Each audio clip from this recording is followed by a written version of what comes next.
To Aviwe Mtila now, who will tell us about this. President Cyril Ramaphosa is back. He had to cut international trips short because of our electricity crisis. Now he's being urged to make tough decisions about our energy supply and dissolve the National Energy Crisis Committee. Let's go to Aviwe now, who is with, I believe, Aviwe, you are with City Power, which in the city of Johannesburg has been unable to bring back power in a lot of areas every time there's load shedding. What are they saying is the solution to this? It's been a long-standing problem. It seems like there's a myriad of issues on the ground, Maseko. We just moved from the industrial substation where it blew up over the weekend because of overloading when the load shedding resumed. But then we're now at the Roodepoort substation where it looks like cable theft is the issue here. In fact, I want to rope in Nicholas Bauer, who is a spokesperson for the Environment, Infrastructure and Services Department in the city of Johannesburg, just to understand what's happening here. Thank you for joining us at eNCA, but we understand this substation is one of those that has caused many communities to be out. What are the issues? So load shedding essentially puts the city of Johannesburg, and indeed I'm sure many other municipalities, metros and otherwise, on the back foot when it comes to providing sustainable energy to residents. We were just at an industrial substation that blew up over the weekend due to overloading before and after load shedding. And unfortunately here at the Roodepoort substation we're dealing with an issue of cable theft. Cable theft is unfortunately rife during load shedding, and maybe your cameraman can follow us here. You will see these are freshly cut cables. And the fact of the matter is that during load shedding, especially during stage 6, where we have up to 12 hours of power being withdrawn and these state-sponsored blackouts, we provide a very handy schedule to cable thieves who are then able to work without any fear of electrocution. Unfortunately the damage that this has caused to the infrastructure, City Power infrastructure, City of Johannesburg infrastructure, is far greater than the amount that these cable thieves are going to get on the scrap metal market. And unfortunately this is the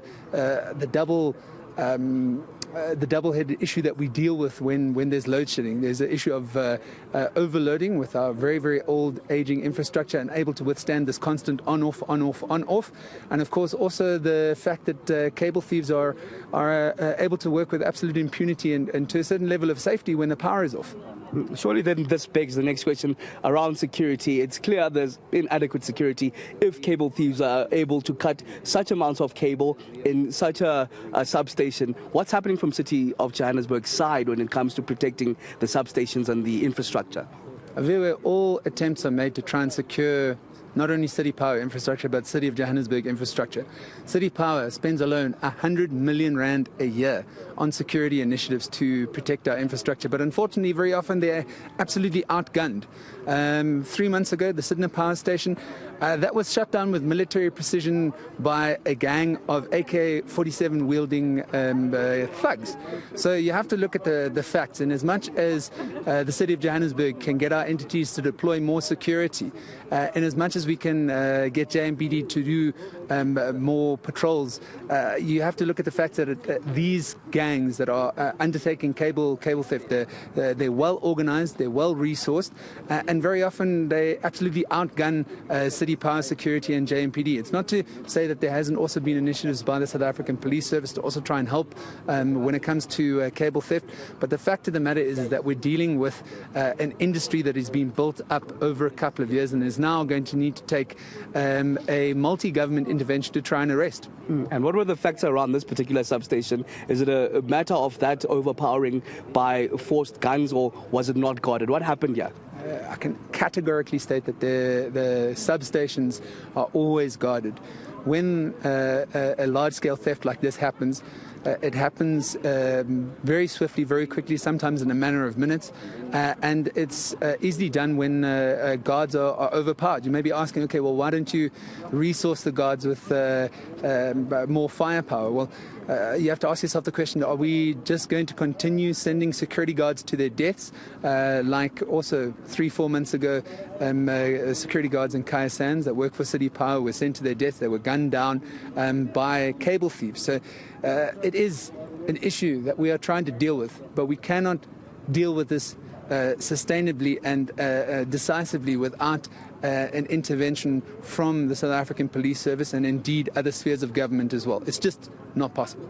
And just lastly, we're hearing that the president could possibly meet Eskom this afternoon, possibly at Megawatt Port. What would you, as City Power, especially around the Johannesburg area, would want from that meeting? As far as I understand, the multi-party government has come to the conclusion that Eskom has proved its incompetence time and time again, and we're now looking at other solutions to try and lessen our reliance on an entity that's proved it simply cannot provide power. It cannot tend to the power needs of South Africans industrially and residentially.